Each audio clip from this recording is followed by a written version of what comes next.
Қазақ прозасына өзгеше өрнек, ғажайып сыр сипат әкелген көрнекті жазушы, балалар әдебиетінің классигі Бердібек Ыдырысұлы Соқпақбаев.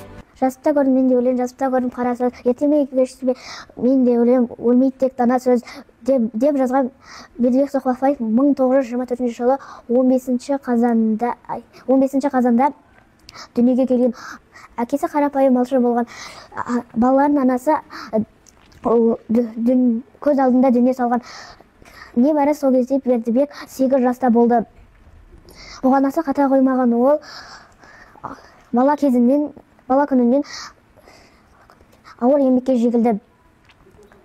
Бердібек Соқпақбаев балалық шаққа саяхат, менің атым Қожа, өлгендер қайтып келмейді.